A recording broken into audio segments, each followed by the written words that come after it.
Muchas gracias, hermanos. Amados hermanos, pueblo de Dios, aquellos que han sido llamados de las tinieblas a su luz admirable, es la nación santa que está reunida aquí. Amados hermanos, continuamos con esta serie de sermones sobre el matrimonio. Hasta aquí hemos tocado puntos importantes: el deber espiritual del varón de estar bien plantado en Cristo y su palabra, el deber de la esposa de tener un espíritu afable y apacible, no orgullosas. La semana pasada empezamos a tocar ya puntos que deberían ser del dominio público, del dominio común del cristiano, temas básicos para la pareja y la vida familiar. Vimos que Dios creó el matrimonio, no es un invento del hombre, Dios lo creó y lo instituyó, que Él puso las reglas para este matrimonio. Vimos que Dios pone en nosotros el anhelo de casarnos y que Él trae al esposo o a la esposa. Algo que no mencioné la semana pasada y me gustaría corregir es esto: que en la institución del matrimonio Dios puso juntos a un hombre y a una mujer. Dios trajo a una Isha para su Ish, y también, quizá como dicen en términos coloquiales los jóvenes, Dios creó a Adán y a Eva, no a Adán y a Esteban. Eso tiene que ser muy importante. Dios creó a un hombre y a una mujer para el matrimonio. Cualquier irregularidad que la vida moderna está presentando va en contra no solo de la institución del matrimonio, va en contra del mismo Dios quien lo creó. Entonces hoy hablaré de un punto muy fundamental, algo básico que debería ser también práctica común entre los cristianos. Sin embargo, no lo es. Esto es algo básico que la palabra de Dios enseña en sus escrituras, pero es algo que no se practica. Esto es cierto principalmente en Latinoamérica.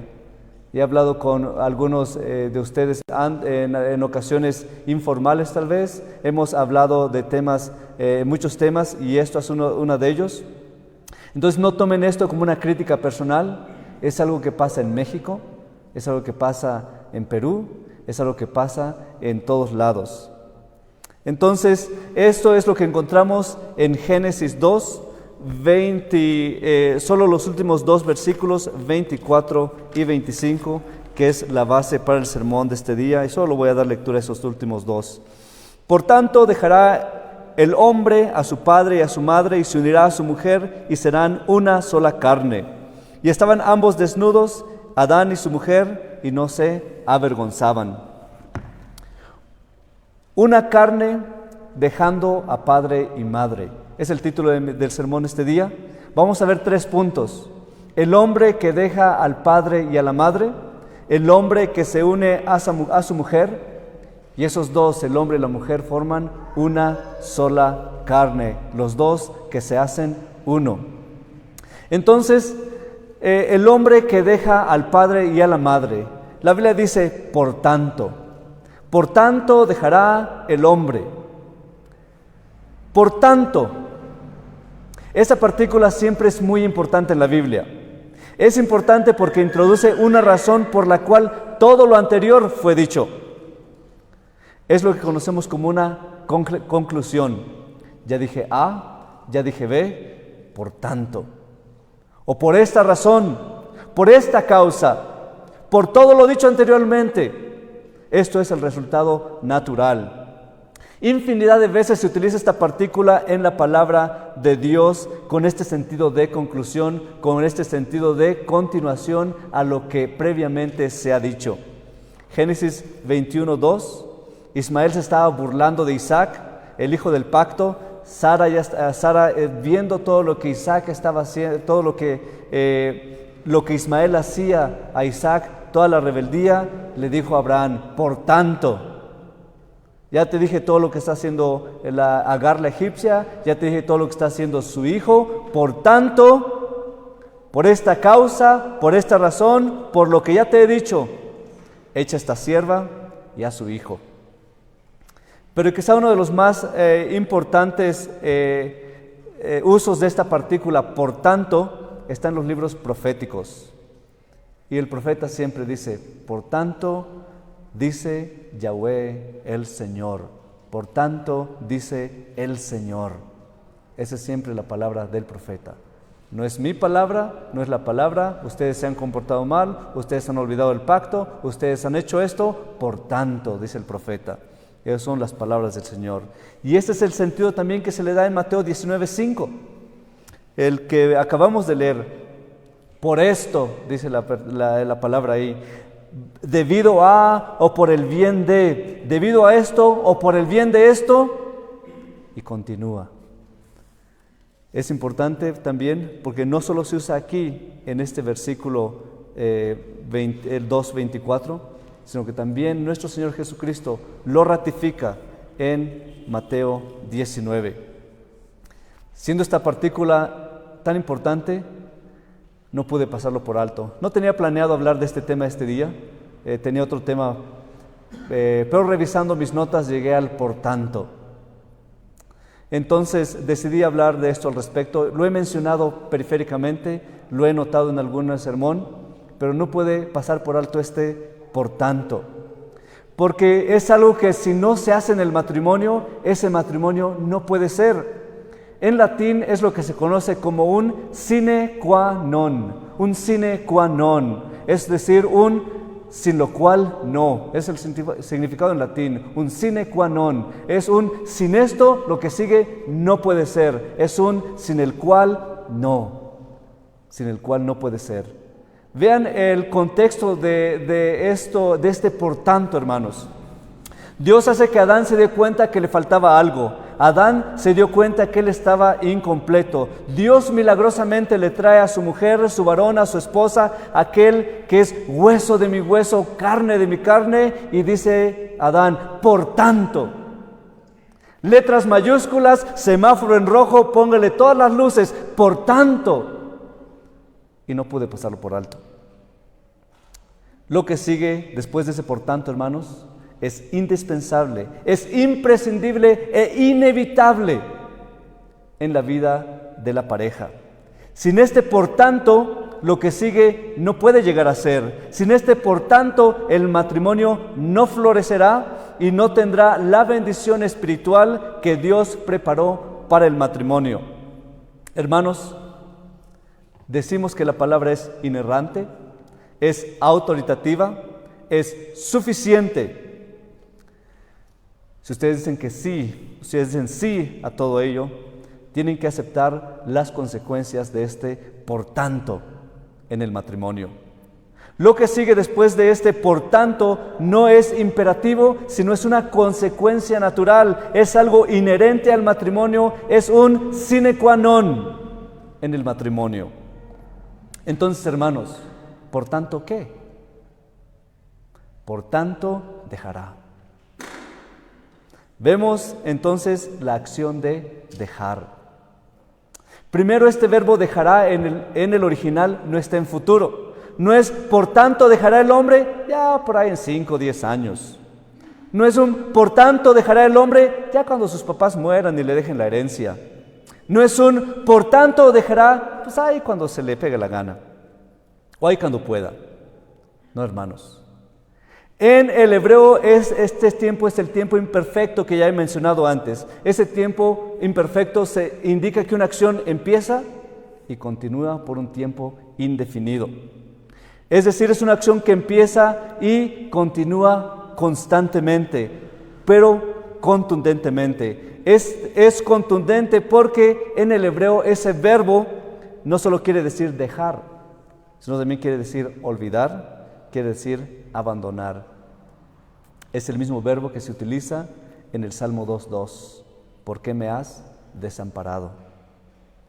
De esa manera, el Hijo de Dios tiene que dejar, abandonar continuamente el seno materno. Es importante porque el Espíritu Santo haya escrito esto como una acción continua. Porque como jóvenes somos constantemente tentados a volver a ese seno familiar. Si hay un problema con la esposa, la primera que lo sabe es la mamá.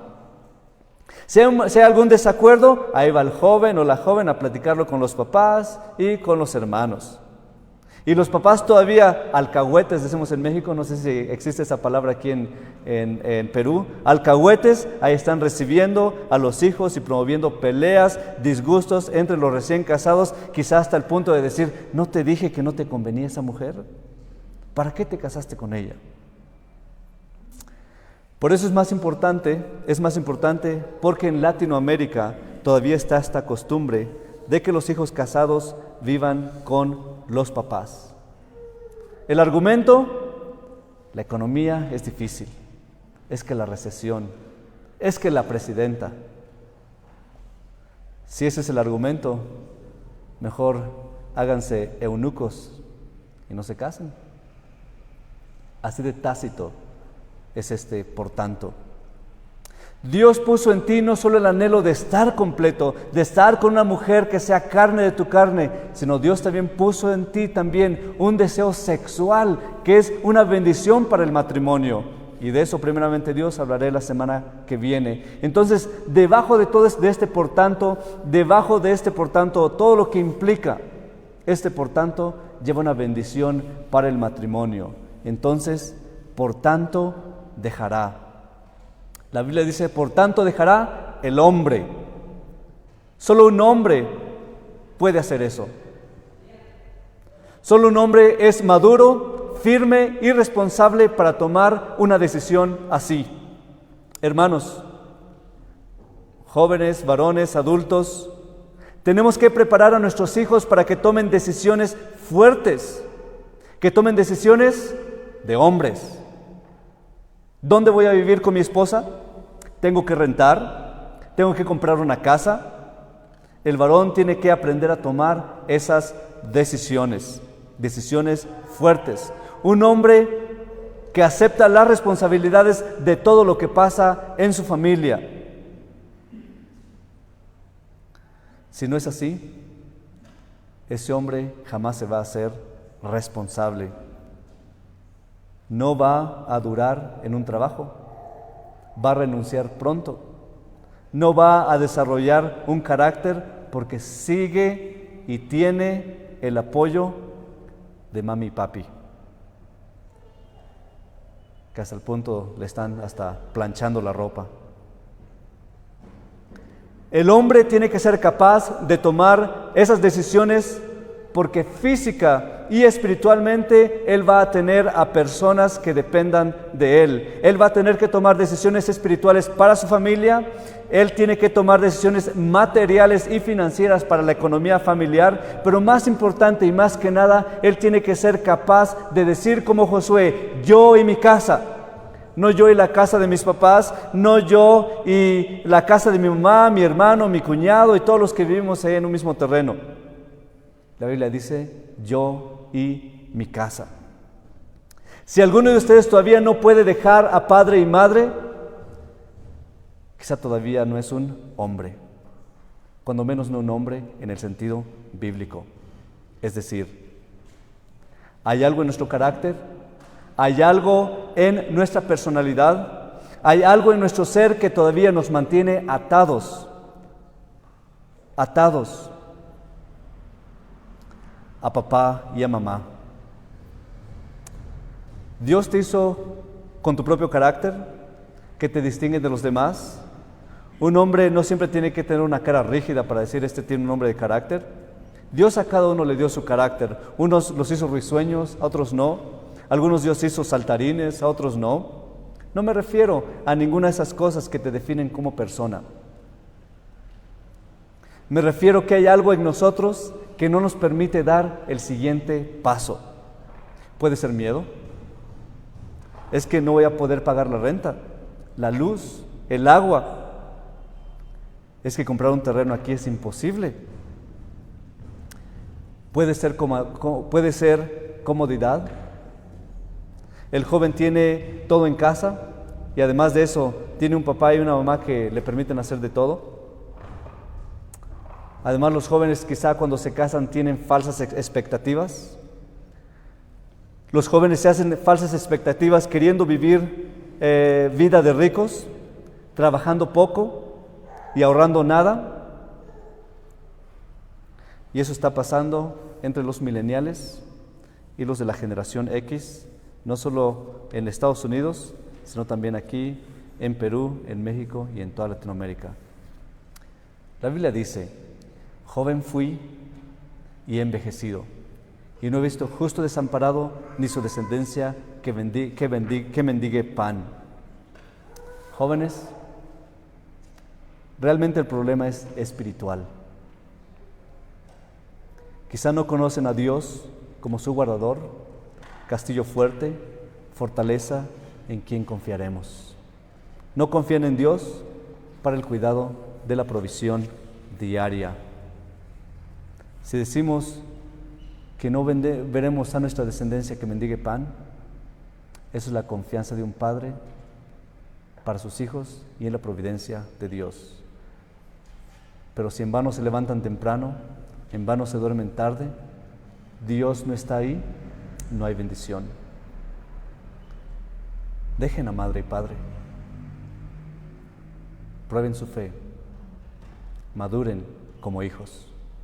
Padres, no les roben a sus hijos esa oportunidad de creer en su fe y estar en comunión con Él y depender solamente de Él. La pregunta para ustedes, jóvenes casados y no casados, es: ¿son hombres? Lean nuevamente esas 3 palabras: dejará el hombre. El hombre en la Biblia no es el de las telenovelas, no es el de las películas, alguien guapo, musculoso, exitoso, según el estándar del mundo. Un hombre que en las películas es alguien intrépido, que sabe karate, que sabe kung fu, sabe Krav Maga y pertenece al FBI. Alguien que puede agarrar una 9 milímetros, una AK-45 y acabar con todos los terroristas. No, hermanos, ese no es un hombre en términos bíblicos. Un hombre en la Biblia es alguien que puede dejar a papá y a su mamá y a unirse a una esposa. El de las películas se une con 10 o 20. El Hijo de Dios con una. Simple, pero complicado. Un hombre completo, según la palabra de Dios, es aquel que provee para su casa y para los suyos. Un hombre, según la palabra de Dios, es alguien que instruye a sus niños en el camino del Señor. Un hombre, según la palabra de Dios, dice: yo y mi casa serviremos al Señor. Eso también es bueno para ustedes, jovencitas, especialmente si no se han casado. Si están buscando a alguien, que ese alguien sea un hombre. Un hombre que sea maduro física, espiritual y emocionalmente. Ese será un hombre que las ayudará a crecer espiritualmente y proveerá para ustedes física y emocionalmente. Entonces, si se casan, como dice la Biblia, cásense en el Señor. Es el punto 1 principal. Pero ahora también vemos aquí que si se van a casar, tienen que casarse con un hombre.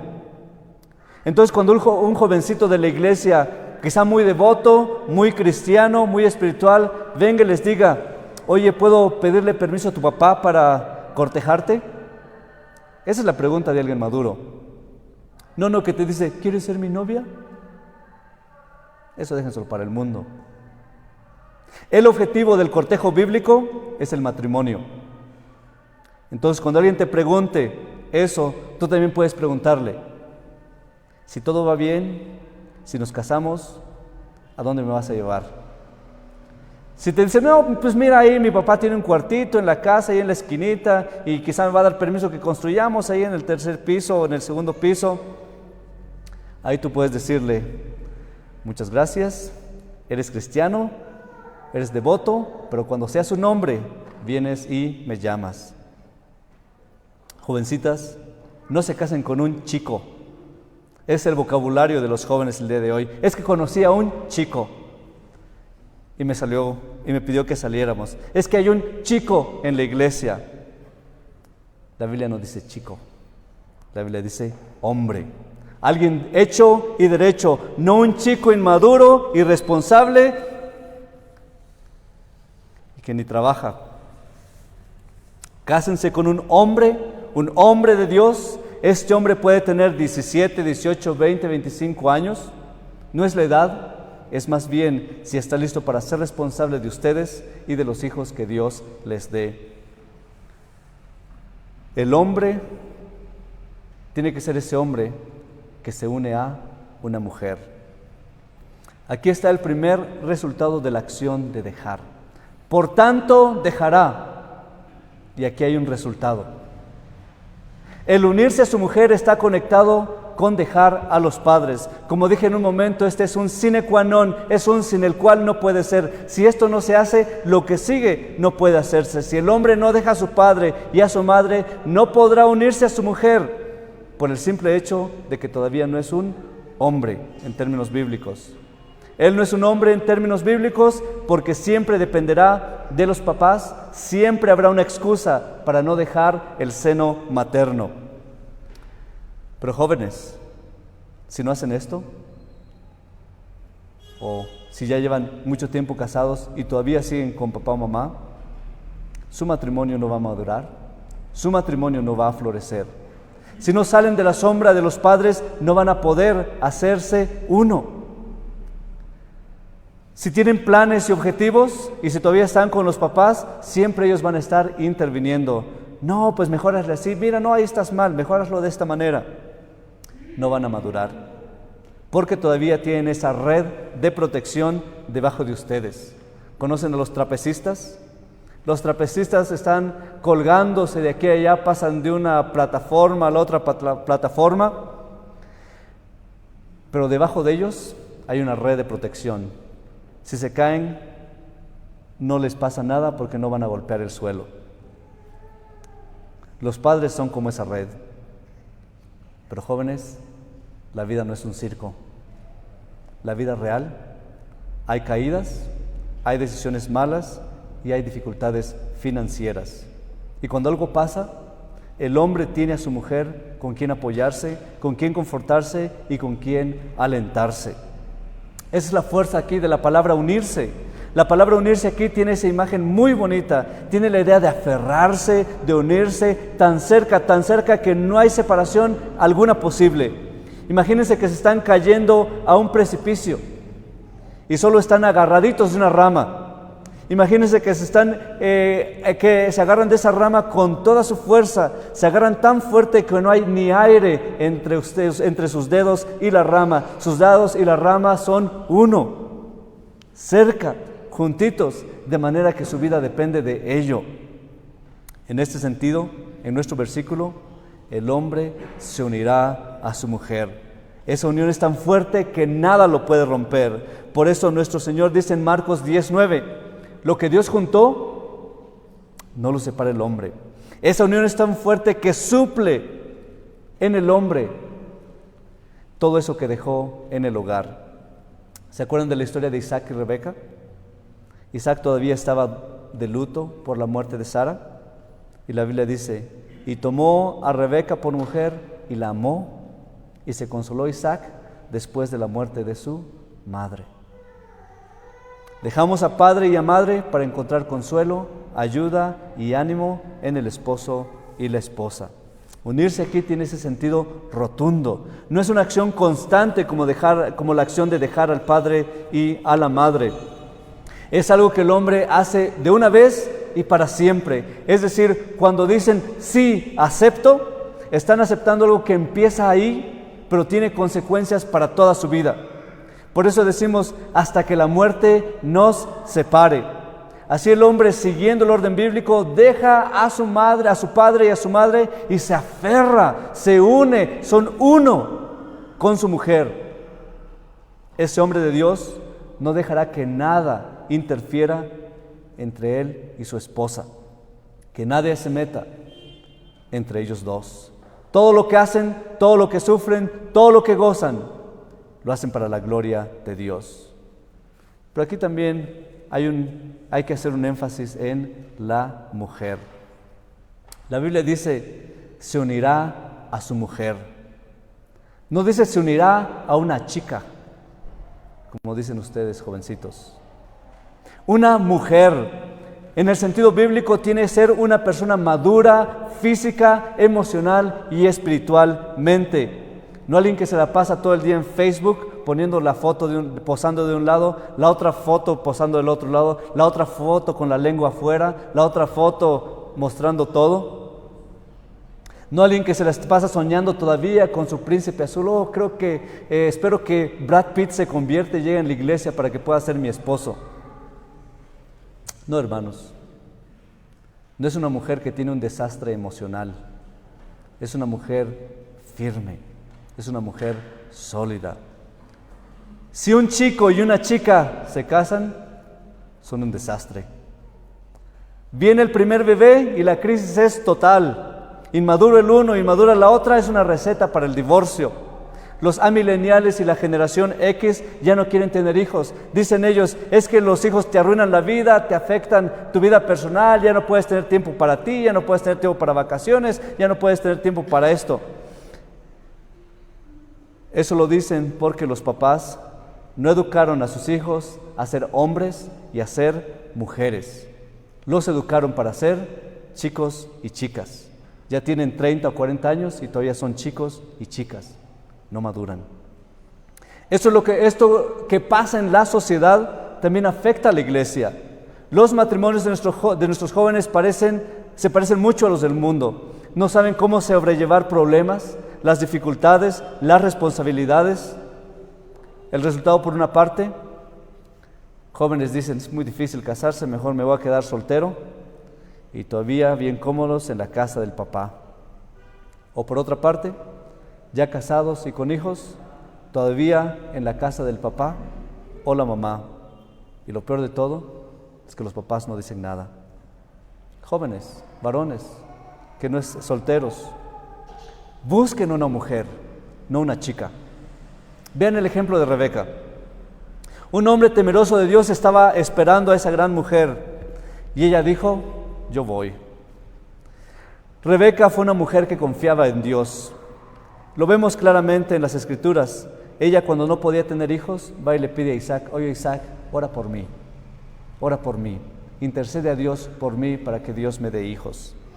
Cuando los gemelos estaban peleando en su vientre, ella no fue a consultar al brujo, no fue a consultar al doctor, ella fue a consultar a Dios.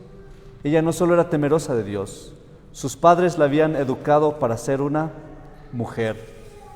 Betuel, el padre de Sara, era un hombre rico para el estándar de aquel tiempo.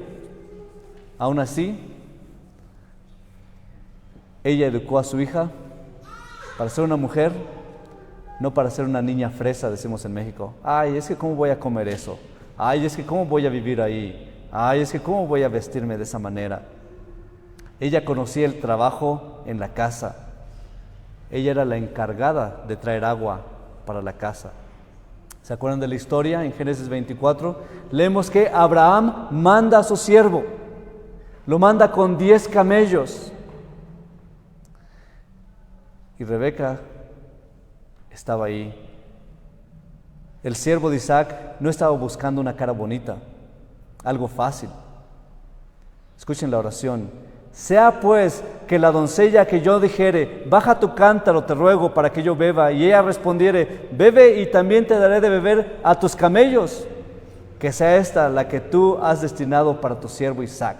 No solo estaba buscando a alguien bonita, no solo estaba buscando a alguien atractiva, estaba buscando una mujer madura. Una mujer, con eso que pedimos esto, no podemos verlo así a la ligera. Un camello toma 70 litros de agua de un jalón. 70 litros.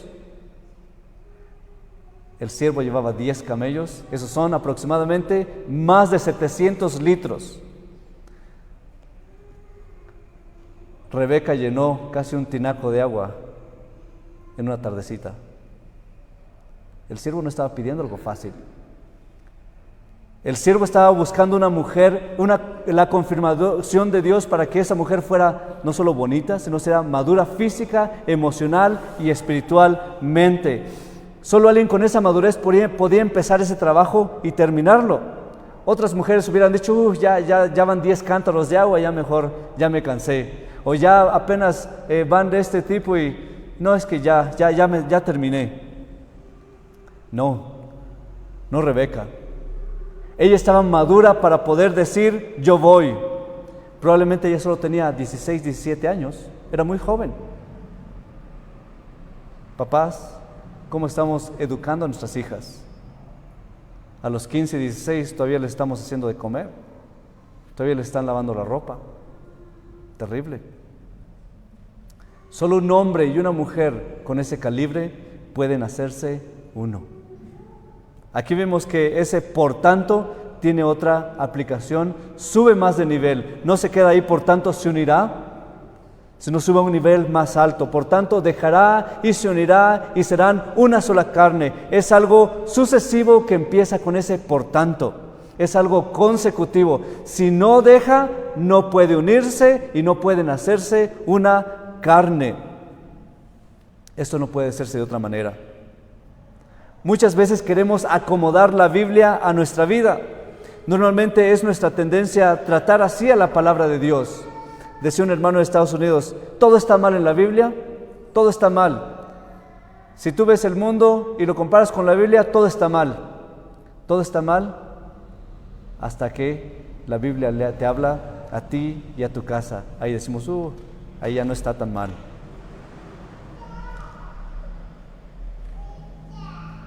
Cuando lleguemos a un punto sensible como este en nuestra vida, tratamos de evadirlo, tratamos de torcerlo, y si no podemos, tratamos de contradecirlo. Yo sé que esta serie de matrimonio, que esta palabra de Dios está tocando puntos muy sensibles. Soy latino, conozco la cultura, sé cómo es. La palabra de Dios está tocando puntos sensibles, pero es para nuestra bendición y para la bendición de nuestros hijos. Hermanos casados, no evadamos este llamado en el matrimonio. No debemos torcer las Escrituras para que se acomode a nuestra vida. Si tenemos que torcer nuestra vida y doblarla o hacerla pedacitos, que se haga pedacitos con tal de que se acomode a la Escritura. Si hay algo que nos está impidiendo salir de la casa de papá y mamá, hay que quitarlo. Papás, solo educando de esa manera a sus hijos van a poder crear hombres para la casa y para la iglesia. Las águilas hacen su nido muy alto y quizá con un propósito. Cuando tienen sus bebecitos, los aguiluchos, quieren empezar a volar y es el águila la que los saca a la ramita y ya cuando ve que el aguilita está tímido,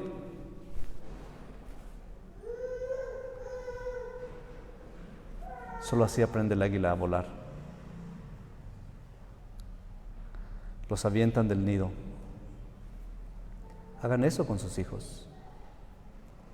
En el amor de Dios, en la comunión de Dios, no solo van a salvar su matrimonio, sino van a ver que ellos van a florecer. Si Dios es el que está edificando la casa de ellos serán bendecidos en ese matrimonio. Hermanos, jóvenes, casados y que quieren casarse, sean una carne, que ese es el objetivo. Dejen poco a poco a papá y a mamá. Este proceso, como dijimos, de dejar es constante, pero es disciplinado. No sean tentados a regresar cuando las cosas en el matrimonio se ponen difíciles. Esposas, no sean tentadas a hablar mal del esposo cuando las cosas a él no le salen tan bien. Hermanas, ustedes están ahí para complementar, para confortar y animar a sus esposos para que las guíe en el camino de Dios, no para que los desalienten. Tienen que ser esas mujeres como Rebeca, firmes, sólidas. Varones, únense a su esposa. Únanse a su esposa y sean una sola carne. ¿No se dan cuenta, hermanos? En el verso 24, ahí no dice, no hay ningún imperativo, no es una orden. No hay un imperativo ahí aquí, porque eso tendría que ser un resultado natural. La Biblia nos está enseñando aquí que así es como Dios creó el matrimonio, es algo natural, es el resultado que debería ser cuando un hombre encuentra que anda caminando en vacío, cuando un hombre que está buscando una mujer, cuando una mujer está buscando un hombre temeroso de Dios, si son una sola carne, automáticamente se separan, como el proceso celular. Una célula crece, crece y crece y después se divide. Hermanos, esto es fundamental.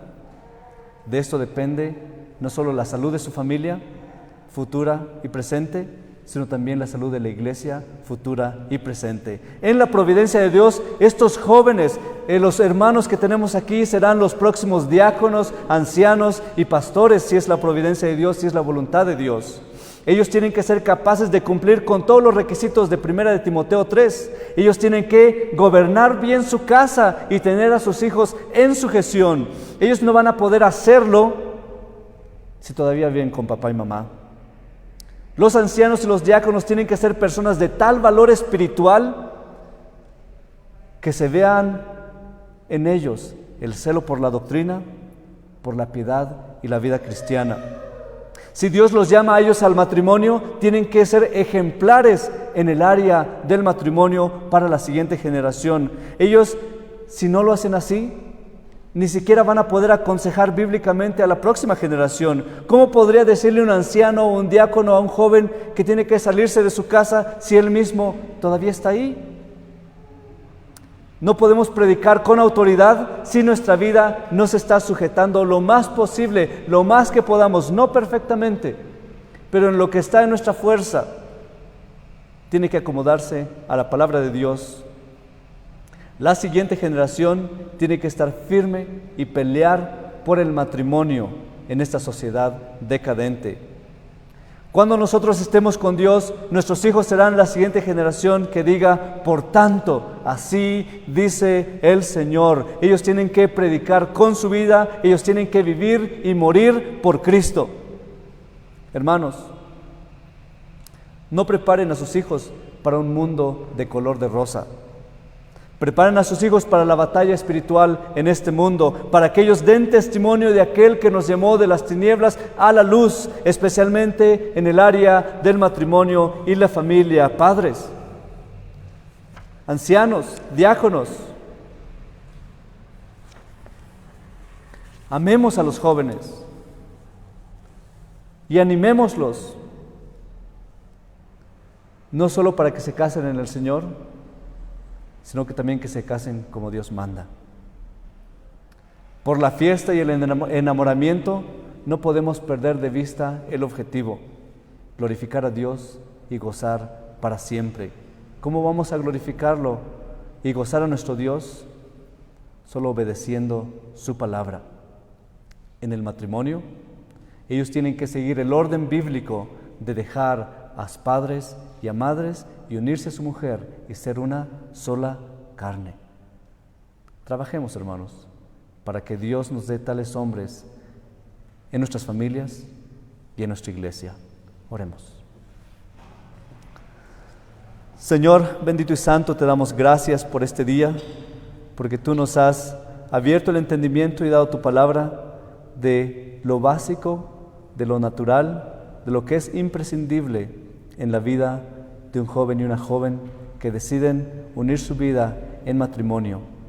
Que ellos no solo puedan amarse y a tal punto de que no haya ninguna interferencia entre ellos, a un punto en que ni mamá ni papá sea una sombra entre ellos, que sigan honrando a sus padres, que sigan visitando, pero que constantemente y en tu providencia se sigan separando más y más para formar una sola carne para la honra y gloria de tu nombre. Danos tales hombres, danos tales varones, que tu iglesia lo necesita. Pedimos por ellos, Señor, no que los quites del mundo, sino que los guardes. Y eso, Señor, solo en el nombre de nuestro Señor y Salvador, Cristo Jesús, en cuyo nombre oramos. Amén.